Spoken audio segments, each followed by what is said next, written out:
Srinath Reddy Mittapalli YouTube channel స్వాగతం. అందరికీ నమస్కారం. నేను మీ శ్రీనాథ్ రెడ్డి మిట్టపల్లి. ఇవాళ తరకు వచ్చి ఆగస్టు 13, 2025 సంవత్సరం. ఇవాళ ముఖ్యాంశాలకు వచ్చినట్లయితే మనం ఇన్ని రోజులుగా వార్తలు అయితే చెప్తూ ఉన్నాం. అయితే ఇలాంటి వార్త కూడా చెప్పాల్సి వస్తుందని చెప్పేసి నేనైతే అనుకోలేదు. ఇవాళ నేను చెప్పబోయేటువంటి వార్త చెప్పాలంటే నాకు చాలా బాధగా ఉంది. ఎందుకంటే అందులో మన వాళ్ళు కూడా ఉన్నారు. అలాంటి వాటికి సంబంధించినటువంటి వార్తను చెప్పాలంటేనే బాధ కలుగుతుంది.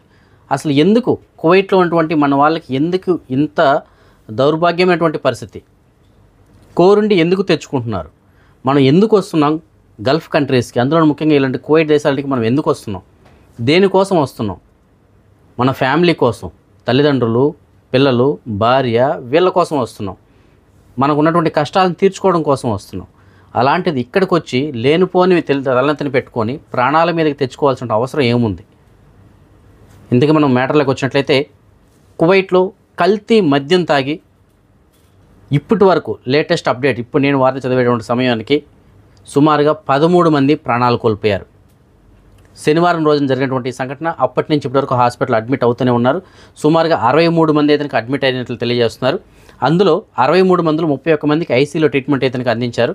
అలాగే 21 మందికి శాశ్వత మరియు టెంపరవరీగా చూపు అయితే కోల్పోయారు. కొంతమంది పూర్తిగా పోయింది చూపు, కొంతమందికి తాత్కాలికంగా పోయింది. అలాగే 51 మందికి అత్యవసర డయాలిసిస్ అయితే చేశారు. ఎందుకంటే వీళ్ళు తాగినటువంటి మద్యం ఏదైతే ఉందో అందులో అది పాయిజన్ అయింది. సో ఆ కారణం చేత అందులో కెమికల్స్ ఎక్కువైపోయాయి. సో ఆ కారణం చేత చూడండి, కిడ్నీలు ఫైన్ కూడా ఎఫెక్ట్ పడి 51 మందికి డయాలిసిస్ చేశారు. అందులో ఒక 21 మందికి కంటి చూపు ప్రాబ్లం, ఒక 31 మందికి ఐసీలో ట్రీట్మెంట్ అందిస్తున్నారు. అలాగే 13 మంది ఇప్పటి వరకు ప్రాణాలు కోల్పోయారు. శనివారం నైట్ నుంచి ఇప్పటి వరకు 13 మంది ప్రాణాలు కోల్పోయారు. ఇది అఫిషియల్గా అందినటువంటి వార్త. మరి అనఫిషియల్గా ఇంకెంతమంది ఇక్కడికి రాకుండా ఉండిపోయారో చూడండి. ఎందుకంటే అక్కడికి వెళ్తే ఏదన్నా చట్టపరమైన చర్యలు తీసుకుంటారో అని చెప్పేసి భయపడిపోయి ఇళ్లలో ఉన్న వాళ్ళు కూడా ఉంటారు కదా, బయట రాకుండా.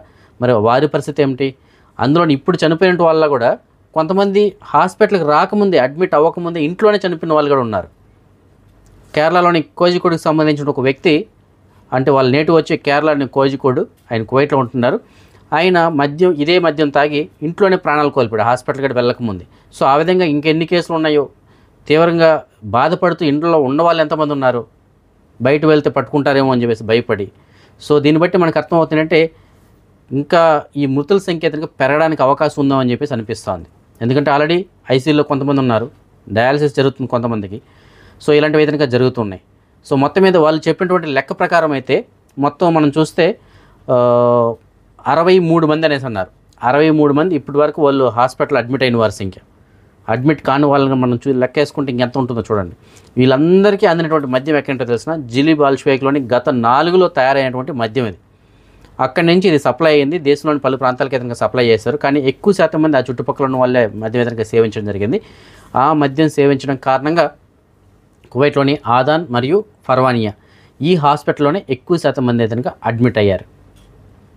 చూడండి ఎలాంటి పరిస్థితి. ఈ మద్యం సేవించడం ఎలా, ప్రాణాల మీదకి తెచ్చుకోవడం ఎలా, ఇవన్నీ అవసరమా? ఇప్పుడు ప్రాణాలు కోల్పోయిన వాళ్ళు, అలాగే హాస్పిటల్లో ఉన్న వాళ్ళు ఎవరైతే ఉన్నారో వారిలో ఎక్కువ శాతం మంది మన ఏషియన్సే ఉన్నారని చెప్పేసి అంటున్నారు. అందులో మన భారతీయులు కూడా ఉన్నారు, అందులో మన తెలుగు వాళ్ళు కూడా ఉన్నారని చెప్పేసి చెప్తున్నారు. అఫిషియల్గా గవర్నమెంట్ మాత్రం జాతీయత కానీ దేనికి సంబంధించిన వాళ్ళు, ఏ ఊరికి సంబంధించిన వాళ్ళని డీటెయిల్స్, పేర్లు అయితే వెలువడించలేదు. త్వరలో వెలువడించచ్చేమో బహుశా. కానీ మనకు అందినటువంటి సమాచారం మేరకు మన తెలుగువారు కూడా అందులో ఉన్నారు, ప్రాణాలు కోల్పోయిన వాళ్ళల్లో, అలాగే హాస్పిటల్లో ట్రీట్మెంట్ తీసుకుంటున్న వాళ్ళలో కూడా. మరి వాళ్ళు ఎవరు ఏమిటి అనేది గురించి మనకైతే కనుక అఫిషియల్గా సమాచారం అయితే కనుక లేదు. అంటే వాళ్ళ పేర్లు అవి అయితే కనుక లేదు, కానీ ఉన్నారని మాత్రం తెలుసు. ఇది అవసరమా? ఒకసారి దీని గురించి ఆలోచించండి. గత నెలలోనే మనం చెప్పుకోవడం జరిగింది, కైతాన్లోని ఒక మేడ పైన 2 మన భారతీయులు ఇలాంటి కల్తీ మద్యం సేవించి ప్రాణాలు కోల్పోయారు. దాని తర్వాత ఇది అతిపెద్ద మద్యం కేసుకు సంబంధించినటువంటి ప్రాణాలు కోల్పోయిన వారి సంఖ్య. సో ఇలాంటి వార్త చెప్పాల్సి వస్తుందని చెప్పేసి నేను అయితే అనుకోలేదు. ఈ గల్ఫ్ కంట్రీస్లో సౌదీ తర్వాత మద్యాన్ని నిషేధించినటువంటి దేశం కువైట్. ఇప్పటి వరకు అంటే అన్ని దేశాలు బ్యాన్ చేసినాయి, కానీ దాని తర్వాత అన్ని తొలగించడం జరిగింది. ఇప్పటికీ సౌదీ అరేబియా అయితే ఫుల్లీ రిస్ట్రిక్టెడ్ మద్యం అక్కడ. దాని తర్వాత కువైట్ ఉండదు. సో ఇలాంటి కువైట్లో కూడా ఇలాంటి కల్తీ మద్యం అయితే సేవించడం జరుగుతుంది మన వాళ్ళు. సో అఫిషియల్గా దొరకదు కాబట్టి లోకల్గా తయారైనటువంటి మద్యం. ఈ మద్యం కూడా 1.5 లీటర్ వచ్చి 3 నుంచి 5 వరకు ఇతనికి అమ్ముతూ ఉన్నారు. అలాంటి మద్యం తీసుకొని మన వాళ్ళు తాగి ఈ విధంగా ప్రాణాల పైకి తెచ్చుకుంటున్నారు. చూడండి, ఈ కల్తీ మద్యం తాగడం వల్ల కొంతమందికి అప్పటికప్పుడు దాని ఎఫెక్ట్ పడకపోయినా భవిష్యత్తులో తప్పనిసరిగా ఎఫెక్ట్ ఉంటుంది. కిడ్నీలు ప్రాబ్లం రావచ్చు, లివర్ ప్రాబ్లం రావచ్చు, ఏదైనా జరగచ్చు. సో వీళ్ళకి చూడండి, కొద్దిగా డోస్ ఎక్కువైంది వీళ్ళకి, అందులో కెమికల్స్ ఏవో మిక్స్ అయ్యి దాంతో ఏకంగా ప్రాణాలే కోల్పోతున్నారు. ఫస్ట్ ఎఫెక్ట్ పడింది చూడండి, 51 మందికి డయాలసిస్ చేశారంట. అంటే దాని అర్థం ఏంటో ఒకసారి ఊహించండి. కాబట్టి దయచేసి మందు అలవాటు ఉన్న వాళ్ళు ఎవరైతే ఉంటారో, మద్యం సేవించే అలవాటు ఎవరైతే ఉంటారో వారు కువైట్కి రాకుండా ఇంటికనే ఉండిపోండి. ఎందుకంటే ఇది నా సలహా మాత్రమే. ఎందుకు చెప్తున్నానంటే, మీరు ఇక్కడికి వచ్చి ఇక్కడ ఈ మద్యాన్ని సేవించి ఇక్కడ హాస్పిటల్ పాలయ్యి లేదంటే ఇక్కడ ప్రాణాలు కోల్పోతే మీ ఫ్యామిలీ పరిస్థితి ఏమిటో ఒకసారి ఆలోచించండి. ఒకవేళ మీరు ప్రాణాలు కోల్పోలేదు, హాస్పిటల్ అడ్మిట్ అయ్యారు, మిమ్మల్ని చూసుకోవడానికి ఎవరు ఉంటారు? అది అవసరమా? అదేదో ఇంటి దగ్గర ఉండి మద్యం తాగి ఇంటి దగ్గర ఏదైనా అయినా సరే ఇబ్బంది లేదు. ఎందుకంటే ఫ్యామిలీ మెంబర్స్ ముందర మీరు ఏదైనా సరే వాళ్ళు చూసుకోవడానికి అవకాశం ఉంటుంది. ఇక్కడ ఎవరు చూసుకుంటారు మిమ్మల్ని? అనాదిగా ఒక శవంలాగా ఇంటికి వెళ్ళాల్సి వస్తుంది. కాబట్టి మద్యం అలవాటు ఉన్న వాళ్ళు దయచేసి ఇప్పటికైనా సరే మీరు ఇంటికి వెళ్ళిన తర్వాత మీ ఇష్టం. బయట దేశాల్లో ఉన్నప్పుడు మనం ఏ పని కోసం వచ్చామో ఆ పని చేసుకొని మనం వెళ్తే చాలు. ఈ మద్యం ఇలాంటివన్నీ కూడా వదిలేసేయండి. నేను గతంలో చాలా వీడియోలు అయితే ఇలాంటి దాని గురించి నేను చెప్పడం జరిగింది. కానీ దానికి కూడా కొంతమంది నెగిటివ్ కామెంట్స్ పెట్టారు అప్పుడు. దానికి ఎందుకంటే ఆ అలవాటు ఉన్న వాళ్ళకి ఇది నచ్చదు. ఎవరికైనా అది కామన్ కదా. ఎవరైనా ఒక పని చేస్తున్నప్పుడు ఆ పని చేయొద్దంటే వాళ్ళ కోపం వస్తుంది. సో అది సహజం. సో దాని గురించి నేను పట్టించుకోవట్లేదు. కానీ నేను ఓవరాల్గా ఎవరైతే మద్యం సేవిస్తున్నారో వాళ్ళందరికీ మరోసారి చెప్తున్నాను, దయచేసి కువైట్లో మాత్రం మీరు మద్యం సేవించకండి. కువైట్లోనే కాదు, ఎక్కడైనా సరే మీరు బయట దేశాలకు వచ్చినప్పుడు మద్యం సేవించకండి. ఎందుకంటే అది ఎలాగైనా ఉండొచ్చు, అది మంచిదై ఉండొచ్చు, చెడదై ఉండొచ్చు. ఈ విధంగా జరిగితే ఏంటి పరిస్థితి? ఇప్పుడు ఇన్ని ఫ్యామిలీలు రోడ్లు పడినట్టే కదా మరి లెక్క. 13 మంది ప్రాణాలు కోల్పోయారు. వారిపైన ఆధారపడిన వాళ్ళు ఎంతమంది ఉంటారు ఒకసారి ఊహించండి. వాళ్ళ భార్య, పిల్లలు, తల్లిదండ్రులు ఎంతమంది ఆధారపడి ఉంటారు? అన్న చెల్లెళ్ళు, అక్కదమ్ములు ఎవరు ఉంటారు కదా. వాళ్ళందరి పరిస్థితి ఏమిటి మరి? అలాగే ఇప్పుడు ఎవరైతే హాస్పిటల్ పాలయ్యారు వాళ్ళ కొంతమంది చూపు కూడా పోయింది. ఆల్రెడీ కొంతమందికి పోయింది, ఆల్రెడీ కొంతమందికి ఇప్పుడు వస్తుందా రాదా అన్న డౌట్ కూడా ఉంది. కొంతమంది డయాలసిస్ జరుగుతుంది. కోలుకోవాలని చెప్పేసి మనం ఇతనికి కోరుకుందాం. కానీ వారి భవిష్యత్తు ఇతనికి కొద్దిగా అంధకారమైనట్లే కదా. కాబట్టి దయచేసి మద్యం జోలికి మాత్రం వెళ్ళకండి. ఇప్పటికైనా సరే కొద్దిగా తేరుకోండి. గతంలో ఇలాంటి సంఘటనలు చాలా జరిగాయి, కానీ ఇలాంటి సంఘటన నేను ఇంతవరకు కువైట్లో అయితే ఇంకా చూడలేదు. కాబట్టి పదే చెప్తున్నాను, మద్యం జోలికి మాత్రం వెళ్ళకండి.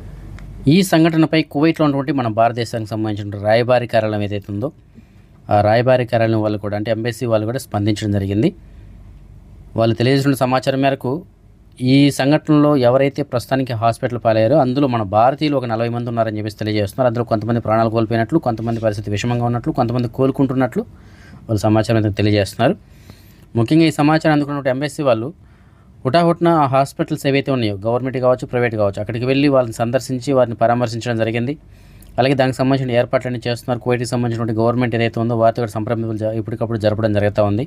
సో వారికి అన్ని విధాలుగా సహాయపడతామని చెప్పేసి ఎంబసీ కూడా చెప్తూ ఉంది. అలాగే వీళ్ళకి సంబంధించిన ఫ్యామిలీ మెంబర్స్ ఎవరైతే ఉంటారో ఇండియాలో, వాళ్ళు ఎంబసీని కాంటాక్ట్ చేయడం కోసం చెప్పేసి వాళ్ళు ఒక నెంబర్ కూడా ఇవ్వడం జరిగింది. మీకు నేను డిస్ప్లే అయితే నెంబర్ ఇస్తున్నాను. ఇది హెల్ప్ లైన్ నెంబరు. ఇది ఆది కాల్ అంటే డైరెక్ట్ కాల్ పనిచేస్తుంది, వాట్సాప్ కూడా పనిచేస్తుంది. సో ఎవరైనా వారికి సంబంధించిన బంధువులు ఇండియాలో ఉంటే కనుక మీరు డైరెక్ట్గా ఎంబసీకి సంబంధించిన నెంబర్కి అయితే కాంటాక్ట్ చేయొచ్చు. వాళ్ళు మీకు దానికి సంబంధించిన పూర్తి సమాచారాన్ని అయితే అందిస్తారు. కువైట్ గవర్నమెంట్ కువైట్కి విజిట్ వీసాలు మరియు టూరిస్ట్ వీసాలు వీటికి సంబంధించిన కొత్త అప్డేట్స్ని అయితే తీసుకొచ్చింది. టూరిస్ట్ వీసాల్లో ఒక 4 కేటగిరీలకు విభజించి అలాంటి వాళ్ళు రావచ్చు అని చెప్పేసి చెప్పారు. దానికి సంబంధించిన వీడియోలో మనం చెప్పుకున్నాం. అలాగే ఫ్యామిలీ వీసాలు కూడా జీతంతో సంబంధం లేకుండా రావచ్చు అని చెప్పేసి తెలియజేశారు. కాకపోతే దానికి సంబంధించినటువంటి రిక్వైర్డ్ డాక్యుమెంట్స్ అయితే తప్పనిసరిగా ఉండాలి. అంటే రిలేటెడ్ డాక్యుమెంట్స్ ఏదైతే అవి అయితే కంపల్సరీగా ఉండాలని చెప్పేసి తెలియజేస్తున్నారు. సో జనరల్గా చాలామందికి ఉన్నటువంటి డౌట్ ఏంటంటే ఫ్యామిలీ వీసా మేము పిలిపించుకోవాలనుకుంటున్నాం, అయితే ఏ డాక్యుమెంట్స్ కావాలి? సో మొదటిగా కావాల్సింది ఏంటంటే రిలేషన్షిప్ సర్టిఫికేట్ అండి. సో వీళ్ళు ఏమన్నారంటే ఫస్ట్ డిగ్రీ రిలేటివ్స్ ఎవరైతే ఉంటారో వాళ్ళు కానీ, second degree relatives, third degree relatives, fourth degree relatives వీళ్ళని ఎవరైనా సరే మనం పిలిపించుకోవచ్చు. అయితే దానికి సంబంధించిన ప్రూఫ్ సర్టిఫికేట్ అయితే ఉండాలి. ఇప్పుడు భార్య అయితే కనుక మ్యారేజ్ సర్టిఫికేట్ కావాలి, పిల్లలు అయితే బర్త్ సర్టిఫికేటు, అలాగే తల్లిదండ్రులు అయితే వాళ్ళకి మనకు ఉన్నటువంటి రిలేషన్ ఏమిటి, అలాగే ఇంకెవరైనా మన అంకుల్స్ కానీ ఆంటీలు కానీ లేదంటే మన బంధువులు ఇంకెవరైనా పిలిపిస్తుంటే వాళ్ళకి మనకు రిలేషన్ ఏమిటి. సో దానికి సంబంధించిన రిలేషన్షిప్ సర్టిఫికేట్ అయితే కనుక కావాల్సి ఉంటుంది. అది ఊరికే సరిపోతుందంటే లేదు, దాన్ని మళ్ళీ మనం ఇండియాలో అటెస్టేషన్ చేయించాల్సి ఉంటుంది. మన ఇండియాలో మీరు ట్రావెల్స్ వాళ్ళ దగ్గరికి తీసుకెళ్తే వాళ్ళు ఇండియాలో ఉన్నటువంటి కువైట్ ఎంబసీ అవుతుందో అక్కడికి వెళ్ళి స్టాంపింగ్ వేపించి తీసుకొస్తారు. దాన్ని మళ్ళీ మనం కువైటే తీసుకొచ్చి ఇక్కడ మళ్ళీ దానికి కార్డియా స్టాంప్ వేయించి అప్పుడు మనం వీసాకి అప్లై చేసుకోవాల్సి ఉంటుంది. సో ఆ సర్టిఫికేట్ కంపల్సరీ మెయిన్గా ఉండాల్సి ఉంటుంది అది. ఇంకా దాని తర్వాత మిగతా కామన్గా ఉంటాయి, వాళ్ళ పాస్పోర్టు, ఇక్కడ పాస్పోర్టు, ఇంకా ఇవన్నీ కామన్. సో మెయిన్ అంటే రిలేషన్షిప్ సర్టిఫికేట్ కనుక ఉండాలి. సో అది ఉంటేనే మనం ఎంట్రీ అవ్వడానికి కుదురుతుంది. అయితే ఈ ఫ్యామిలీ వీసాలు కంటే 2 కేటగిరీలుగా విభజించి 2 రకాలైనటువంటి ఎంట్రీ వీసాలు అయితే కనుక ఇస్తున్నారు. సో అందులో ఫస్ట్ది వచ్చి సింగిల్ ఎంట్రీ, రెండోది వచ్చి multiple entry. So single entry ఎలా ఉంటుందంటే 1 నెల, లేదంటే 2 నెలలు, లేదంటే 3 నెలలకు వ్యాలిడిటీతో కలిగినటువంటి వీసాని ఇస్తారు.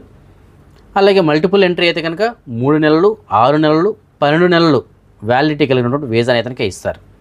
అయితే ఏ వీసాలో మనం ఎంట్రీ అయినా సరే ఇక్కడ ఒకసారి ఎంట్రీ అయితే మ్యాక్సిమం ఉండాల్సింది 1 నెల మాత్రమే. ఇప్పుడు సింగిల్ ఎంట్రీ అన్నాం అంటే 1 నెల వ్యాలిడిటీ కలిగినటువంటి వీసా తీసుకున్నా, 3 నెలల వ్యాలిడిటీ కలిగినటువంటి వీసా తీసుకున్నా సరే వాళ్ళు కువైట్లోకి అడుగు పెట్టిన తర్వాత 1 నెల ఉండి వెళ్ళిపోవాల్సి ఉంటుంది. ఇక్కడ ఉండడానికి లేదు. నేను 3 నెలల వీసా తీసుకున్నా అంటే ఆ వీసాకి వ్యాలిడిటీ మాత్రమే అది. అర్థమైందా? 1 నెల వ్యాలిడిటీకి అయితే ఒక ధర ఉంటుంది, 2 నెలల వ్యాలిడిటీకి అయితే ఒక ధర, 3 నెలల వ్యాలిడిటీకి అయితే ఒక ధర ఉంటుంది. సో అంటే 1 నెల వ్యాలిడిటీ అయితే కంపల్సరీగా 1 నెల లోపు వాళ్ళు ఇక్కడ కువైట్కి వచ్చి ఉండాలి. అదే 3 నెలల వ్యాలిడిటీ అయితే 3 నెలల లోపు వాళ్ళు ఎప్పుడైనా సరే వచ్చి వెళ్ళిపోవాల్సి ఉంటుంది. వచ్చి 1 నెల మాత్రమే వాళ్ళు ఇక్కడ ఉండడానికి కుదురుతుంది. అలాగే మల్టిపుల్ ఎంట్రీ ఉంది కదా, దానికంటే సేమ్ అదే ప్రాసెస్. 3 నెలల వ్యాలిడిటీ, 6 నెలల వ్యాలిడిటీ, సంవత్సరం వ్యాలిడిటీ. ఇప్పుడు ఫర్ ఎగ్జాంపుల్ సంవత్సరం వ్యాలిడిటీ కలిగినటువంటి మల్టిపుల్ ఎంట్రీ వీసా కానీ తీసుకున్నాం అనుకోండి, వాళ్ళు ఎన్నిసార్లు అయినా సరే కువైట్కి ఎంట్రీ అవ్వచ్చు. కాకపోతే వచ్చిన ప్రతిసారి 1 నెల మాత్రమే ఉండి వెళ్ళిపోవాల్సి ఉంటుంది. అంటే ఇప్పుడు వచ్చారు 1 నెల ఉండొచ్చు, వెళ్ళిపోయి మళ్ళీ 1 వారం తర్వాత రావచ్చు. సో ఆ విధంగా అనమాట. ఆ విధంగా మల్టిపుల్ ఎంట్రీ అయితే ఉంటుంది. సో ఇది ఫ్యామిలీ వీసాకి సంబంధించింది. అయితే ఈ ఆన్ అరైవల్ వీసా ఏవైతే ఉన్నాయో టూరిస్ట్ వీసాల పైన రావడానికి, అందులో ఈ జీసీసీ కంట్రీస్లో ఉన్నటువంటి ప్రవాసీలు ఎవరైతే ఉంటారో అలాంటి వాళ్ళు కూడా రావచ్చు అని చెప్పేసి మనం చెప్పుకున్నాం కదా. అయితే అందులో ఎలాంటి వారు రావచ్చు, ఏ కేటగిరీ వాళ్ళు రావచ్చు, అక్కడ ఎలాంటి ఉద్యోగాలు చేస్తున్న వాళ్ళు రావడానికి అవకాశం ఉంటుంది, దీని గురించి ఒకసారి మనం చూద్దాం. సో వాళ్ళకి ఫస్ట్ ఏంటంటే ఆ దేశాల్లో తప్పనిసరిగా వాళ్ళకి అకామా అయితే ఉండాలి. అది కూడా మినిమం ఒక 6 నెలలు వ్యాలిడిటీ అయితే ఉండాలి. అలాగే 6 నెలల పాటు వాళ్ళు అక్కడ స్టే చేసినట్టు అయితే ఉండాలి. అంటే కొంతమంది ఏంటంటే అప్పటికప్పుడు అక్కడికి వచ్చి అక్కడి నుంచి ఇక్కడ రావాలని ట్రై చేస్తుంటారు. అలా కాదు, మినిమం 6 నెలలు స్టే చేసి ఉండాలి. అలాగే 6 నెలలు ఇంకా వాళ్ళకి వ్యాలిడిటీ అయితే ఉండాలి. దాని తర్వాత అక్కడ ఎలాంటి ఉద్యోగాలు చేసే వాళ్ళు రావచ్చు అంటే అది చాలా లిస్ట్ అయితే ఉంది. ఒకసారి చదువుతాను వినండి. మొదటగా వచ్చి దౌత్య అధికారులు, రాయబార కార్యాలయాలు మరియు దౌత్య కార్యకలాపాల ఉద్యోగులు, న్యాయమూర్తులు, పబ్లిక్ ప్రాసిక్యూషన్ సభ్యులు, న్యాయవాదులు, ముఫ్తీలు, వారి డిప్యూటీలు, అన్ని ర్యాంకులలో సహాయకులు, అలాగే విద్యా మరియు విశ్వవిద్యాలయ బోధనా నిపుణులు, వారి డిప్యూటీలు, అన్ని ర్యాంకులలో సహాయకులు, కళాశాల డీన్, అసిస్టెంట్ డీన్, విశ్వవిద్యాలయ డీన్, విశ్వవిద్యాలయ ప్రొఫెసర్, లెక్చరర్ మొదలైనవి. అలాగే జీసీసీ దేశాల్లో గోల్డెన్ మరియు ప్రీమియం వీసాలు కలిగి ఉన్నవాళ్ళు, వీరితో పాటుగా బిజినెస్ చేసేవాళ్ళు అంటే పెట్టుబడిదారులు, వ్యాపారవేత్తలు, యజమానులు, వ్యాపార భాగస్వాములు అంటే బిజినెస్ పార్ట్నర్షిప్ ఉంటుంది అలాంటి వాళ్ళు, అలాగే కంపెనీలు మరియు వాణిజ్య సంస్థల ప్రతినిధులు అంటే ఆ కంపెనీ తరపున ఎవరైనా కూడా రావడానికి అవకాశం ఉంటుంది. అలాగే రియల్ ఎస్టేట్ యజమానులు, కన్సల్టెంట్లు, వారి డిప్యూటీలు, సహాయకులు, నిపుణులు మరియు సహాయకులు, పర్యాటక, ప్రయాణ మరియు ఆతిథ్య రంగాల్లో సీనియర్ పదవులు కలిగి ఉన్నవాళ్ళు, ఆర్థిక బ్రోకర్లు అంటే అకౌంటెంట్లు, ఆడిటర్లు, సిస్టమ్ నిర్వాహకులు, ఆర్థిక విశ్లేషకులు, అలాగే మెడికల్ డిపార్ట్మెంట్ సంబంధించి వైద్యులు, సర్జన్లు, వారి సహాయకులు, ఫార్మసిస్టులు, వారి సహాయకులు, నర్సులు, సహాయకులు, వైద్య మరియు పారామెడికల్ సిబ్బంది, సహాయకులు, అలాగే ఇంజనీర్లు, సహాయకులు, నెక్స్ట్ ప్రొఫెసర్లు, ఉపాధ్యాయులు, బోధకులు మరియు సహాయకులు, ప్రాథమిక మరియు సాంకేతిక పదవులను కలిగి ఉన్నవారు, వ్యవస్థలు, నెట్వర్క్, కంప్యూటర్లు మరియు వెబ్సైట్లు అంటే వెబ్సైట్స్ కానీ లేదంటే కంప్యూటర్స్ కానీ ఇలాంటి వాటిని ఆపరేట్ చేసే వాళ్ళు ఉంటారు కదా. సో అలాంటి వాటికి సంబంధించిన ఉద్యోగాలు చేస్తున్న వాళ్ళు కూడా ఎంట్రీ అయితే ఉంటుంది. అలాగే ఎయిర్లైన్ పైలట్లు, విమాన సహాయకులు మరియు వారి సహాయకులు వీళ్ళు కూడా రావడానికి అయితే ఎంట్రీ ఉంటుంది. అలాగే క్రీడా రంగానికి వచ్చేటప్పటికి రెఫరీలు, క్రీడా శిక్షకులు, వారి సహాయకులు, జర్నలిస్టులు, మీడియా నిపుణులు, భౌతిక శాస్త్రవేత్తలు, రసాయన శాస్త్రవేత్తలు, ఖగోళ శాస్త్రవేత్తలు, భూ విజ్ఞాన శాస్త్రవేత్తలు, గణాంకవేత్తలు, నిపుణులు, వాణిజ్య ఏజెంట్లు, వాణిజ్య బ్రోకర్లు, ఆప్టిమైజర్లు, అనుసంధాన అధికారులు, అమ్మకాల అధికారులు, మార్కెటింగ్ అధికారులు, కన్సల్టెంట్లు, షిప్ క్యాప్టెన్లు, architectural draftsmen, aircraft mechanics. So వీళ్ళు ఈ కేటగిరీలకు సంబంధించి ఎవరైనా గల్ఫ్ దేశాల్లో కనుక ఉద్యోగం చేస్తుంటే ఈ జీసీసీ కంట్రీస్లో వాళ్ళు కూడా ఆన్ అరైవల్ వీసా పైన కువైట్కి రావడానికి అయితే అవకాశం ఉంటుంది. అంటే వాళ్ళు డైరెక్ట్గా వీసా టికెట్ తీసుకొని కువైట్ ఎయిర్పోర్ట్లో దిగిన తర్వాత వాళ్ళకి ఇక్కడ వీసా అనేటువంటిది జారీ చేస్తారు. సో వీళ్ళకి మాత్రమే ఎంట్రీ ఉంటుంది. సో ఇక్కడ ఇళ్లలో పనిచేసినటువంటి గృహ కార్మికులు ఎవరైతే ఉంటారో వాళ్ళకి కానీ మిగతా వాళ్ళ గురించి అయితే ప్రస్తావించలేదు. సో అది మనం ఒకసారి గమనించాలి. సో వాళ్ళకి ఎంట్రీ ఉంటుందా లేదనేది రానున్న రోజుల్లో మనకి కొద్దిగా దీనిపైన పూర్తి అవగాహన అయితే రావడానికి అవకాశం ఉంటుంది. ఎయిర్ ఇండియా ఎక్స్ప్రెస్ అనేటువంటిది మనందరికీ తెలుసు కదా. ఒకప్పుడు ఇది టాటా వాళ్ళది, దాని తర్వాత గవర్నమెంట్ టేక్ ఓవర్ చేసుకుంది, దాని తర్వాత మళ్ళీ టాటా వాళ్ళు తీసుకున్నారు. సో టాటా అనగానే సేవకి మారుపేరు. ఎక్కడ ఆపదలు ఉన్నా సరే వాళ్ళు ముందుగా ఉంటారు వాళ్ళకి సాయం అందించడానికి. సో ఎయిర్ ఇండియా ఎక్స్ప్రెస్ మరోసారి ఒక సేవను ఇతనికి తీసుకొచ్చింది. ఇది చాలా మంచి సేవ అండి. అదేంటంటే అది కూడా ముఖ్యంగా గల్ఫ్ దేశాల్లో తీసుకురావడం జరిగింది. సో గల్ఫ్ దేశాల్లో ఎవరైనా సరే ఏదైనా అనారోగ్యంతో మంచాన పడి ఉంటే కనుక అలాంటి వారిని వారి సొంత దేశాల్లోని వారి ఇంటికి చేర్చడం కోసం సంబంధించినటువంటి సేవ ఇది. సో దీనికోసం వీళ్ళు ఏం చేస్తున్నారంటే ఎవరైనా ఆ విధంగా మంచాన పడి ఉంటే కనుక వారు ఎక్కడైతే నివసిస్తుంటారో అక్కడికి వచ్చి వాళ్ళని అక్కడి నుంచి పికప్ చేసుకొని ఎయిర్పోర్ట్కి తీసుకెళ్ళి ఫ్లైట్లో వాళ్ళని ఇండియాకి చేర్చి ఇండియాలో మళ్ళీ వాళ్ళ ఇంటి దగ్గరికి చేర్చడం. అంటే ఎక్కడైతే వాళ్ళు ప్రస్తుతానికి ఉంటున్నారు నివాసం, అక్కడి నుంచి వారి స్వస్థలం ఏదైతే ఉంటుందో, ఇల్లు ఎక్కడైతే ఉంటుందో అక్కడ వరకు చేరుస్తారనమాట. మొత్తం వాళ్ళే బాధ్యత తీసుకొని చేర్చడం జరుగుతుంది. అయితే ఇదంతా ఉచితంగా చేస్తారంటే ఉచితంగా అయితే లేదండి. కాకపోతే టికెట్ ఛార్జెస్ అలాగే ఈ సర్వీస్ ఛార్జెస్ అయితే కలెక్ట్ చేయడం జరుగుతుంది. ఎందుకంటే ఇక్కడి నుంచి తీసుకెళ్తున్నారు కాబట్టి. సో అదేనే కూడా మంచి పనే కదా. ఎందుకంటే ఏ ఎయిర్లైన్స్ వాళ్ళు కానీ ఇంతటి బాధ్యత ఏదైనా తీసుకోరు. అన్ని కష్టాలు మనం పడి ఆ డాక్యుమెంట్స్ ఈ డాక్యుమెంట్స్ అన్నీ రెడీ చేసుకొని మనం ఎయిర్పోర్ట్కి వెళ్తే వాళ్ళు ఎయిర్పోర్ట్లో తీసుకెళ్ళి అక్కడ ఎయిర్పోర్ట్లో దింపుతారు, ఇక్కడి నుంచి తీసుకెళ్ళి అక్కడ దింపుతారు, అంతే తప్ప ఇంక వేరేది ఉండదు. కానీ first time air India express వాళ్ళు ఈ సర్వీస్ని అయితే గల్ఫ్ దేశాల్లో తీసుకొచ్చారు. ఎవరైనా మంచాన పడి ఉండి వెళ్ళలేనటువంటి పరిస్థితుల్లో ఉంటే కనుక ఎయిర్ ఇండియా ఎక్స్ప్రెస్ వాళ్ళు ఈ సౌకర్యం అయితే కల్పిస్తున్నారు. మీరు ఉన్నటువంటి ప్లేస్కే వాళ్ళు వచ్చి మిమ్మల్ని తీసుకొని ఎయిర్పోర్ట్కి తీసుకెళ్ళి అక్కడి నుంచి ఫ్లైట్లో వాళ్ళే తీసుకెళ్ళి మళ్ళీ అక్కడి నుంచి ఇంటికి కూడా తీసుకెళ్తారు. సో చాలా మంచి సర్వీస్ ఇది. సో ఎయిర్ ఇండియా ఎక్స్ప్రెస్ వాళ్ళు తీసుకున్న నిర్ణయం ఏదైతే ఉందో దీన్ని మనందరం కూడా స్వాగతించాలి. అలాగే మనం అందరం కూడా వాళ్ళని అభినందించాలి. కువైట్లో చేతబడి, మంత్ర విద్యలు ఇలాంటివన్నీ కూడా చట్ట వ్యతిరేకం, ఇక్కడ చేయడానికి కుదరదు. అలా చేస్తే కనుక వారిపైన చట్టపరమైన చర్యలు అయితే తీసుకోవడం జరుగుతుంది. అయితే కువైట్లో ఒక రిటైర్డ్ మహిళా పౌరురాలు, ఆవిడ కువైట్కి సంబంధించిన పౌరురాలు, గతంలో ఉద్యోగం చేసేవావిడ, ఆవిడ రిటైర్డ్ అయింది. అయితే రిటైర్డ్ అయిన తర్వాత ఆవిడ కామ్గా ఉండకుండా ఆవిడ జ్యోతిష్యం చెప్పడం కానీ అలాగే చేతబడి చేయడం కానీ మంత్ర విద్యలు కానీ అలాగే వశీకరణ చేస్తా అని చెప్పేసి అలాగే మీరు కోరుకున్నటువంటి కోరికలు తీరుతాయని చెప్పేసి ఇలాంటివన్నీ కూడా చెప్పి వారి నమ్మబలికి వారి దగ్గర నుంచి డబ్బులు తీసుకోవడం జరుగుతూ ఉంది ఆవిడ. సో అలాంటి పనులు చేస్తుండటంతో దీనికి సంబంధించిన సమాచారాన్ని అందుకున్నారు భద్రతా అధికారులు. దాంతో అరెస్ట్ వారెంట్ అనేటువంటి తీసుకొని ఆవిడ ఇంటి దగ్గరికి వెళ్ళి ఇల్లు మొత్తాన్ని స్వాధా చేశారు. స్వాధా చేసిన తర్వాత దానికి సంబంధించిన కొన్ని వస్తువులు లభించాయి. ఆ వస్తువులను స్వాధీనం చేసుకున్నారు. అలాగే ఆవిడని కూడా అదుపులో తీసుకొని చట్టపరమైన చర్యలు తీసుకోవడం కోసం సంబంధిత విభాగాలు రెఫర్ చేశారు. దానికి సంబంధించిన వీడియో కూడా ఉంది, మీకు నేను ప్లే చేస్తాను చూడండి. సో కువైట్లో మనం అడపదడప వినింటాం, బయట దేశాల నుంచి వచ్చిన వాళ్ళు ఎవరో ఇక్కడ ఏ విధంగా చేస్తుంటే పట్టుకుంటున్నారు అని చెప్పేసి. అయితే కువైట్కి సంబంధించిన ఒక మహిళ పౌరురాలే ఇలా చేస్తుంది అనేసి అంటే ఆవిడ మరి ఏ ధైర్యంతో చేసిందో మరి చూడాలి. మరి ఇప్పుడు ఆవిడపైన ఎలాంటి చర్యలు తీసుకుంటారో కూడా చూడాలి. మన సబ్స్క్రైబర్ ఒకరు మనకి మెసేజ్ పెట్టారు, ఒక బట్టల షాప్లో ఆన్లైన్ సేల్స్ కోసం అని చెప్పేసి ఒక సేల్స్ గర్ల్ కావాలని చెప్పేసి అంటున్నారు. అయితే ఆల్రెడీ అనుభవం ఉన్న వాళ్ళు మాత్రమే కావాలంటున్నారు, మంచి జీతం అయితే కనుక ఇస్తామని చెప్పేసి అంటున్నారు. సో మీలో ఎవరికైనా సరే ఆన్లైన్ సేల్స్ చేయడానికి ఇంట్రెస్ట్ ఉండి ఆడవాళ్ళు ఆల్రెడీ అనుభవం ఉన్న వాళ్ళు ఎవరైనా ఉంటే కనుక మీకు డిస్ప్లేలో వాళ్ళకి సంబంధించిన నెంబర్ ఇస్తాను. ఆ నెంబర్ కాల్ చేసి పూర్తిగా కనుక్కొని మీకు నచ్చితే వెళ్ళొచ్చు. అలాగే ఇంకొక సబ్స్క్రైబర్ మనకి మెసేజ్ పెట్టడం జరిగింది, కువైట్ వాళ్ళ ఇంట్లోకి 2 డ్రైవర్ వీసాలు ఖాళీగా ఉన్నాయని చెప్పేసి అంటున్నారు. ఎవరైనా వస్తానంటే కనుక రావచ్చు అని చెప్పేసి అంటున్నారు. అది కూడా కొత్త వీసాలు ఇతనికి ఇస్తామని చెప్పేసి అంటున్నారు, ఇండియా నుండి వచ్చే వాళ్ళకి మాత్రమే. అయితే దీనికి సంబంధించిన పూర్తి వివరాల కోసం నేను మీకు డిస్ప్లేలో ఆయనకి సంబంధించిన నెంబర్ ఇస్తాను. ఆ నెంబర్కి కాంటాక్ట్ చేసి పూర్తి వివరాలు కనుక్కోండి.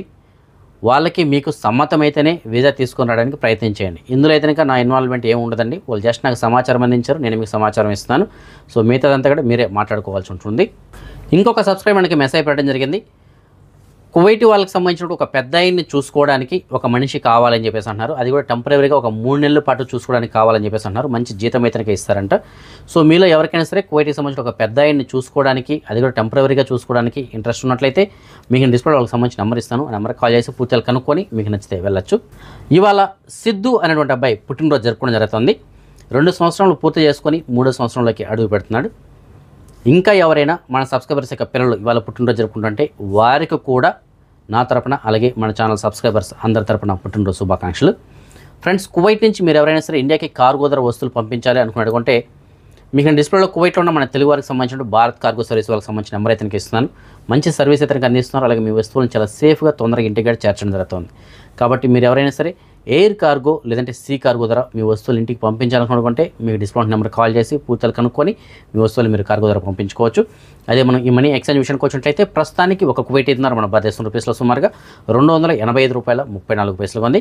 బంగారం విషయానికి వచ్చినట్లయితే మాలియాలో ఉన్న సూకల్ వతియాలో ఉన్నటువంటి షాప్ నెంబర్ 121లో ఉన్న ఎఫ్కే జ్యువెలర్స్ వాళ్ళు మనకు అందిన సమాచారం మేరకు 22 క్యారెట్ల బంగారం ప్రస్తుతానికి ఒక గ్రామ్ ధర 35,538 ఉంది. అదే 24 క్యారెట్ల బంగారం బిస్కెట్ల రూపాయల బంగారం ప్రస్తుతానికి ఒక గ్రామ్ ధర 33,302 ఉంది. సో ఈ ఫ్రెండ్స్ ప్రస్తుతం అప్డేట్స్ రేపు రాత్రి 9 గంటలకు వచ్చిన వీడియోలో మరిన్ని అప్డేట్స్ కలుసుకుందాం. అందరికీ సెలవు. జై హింద్.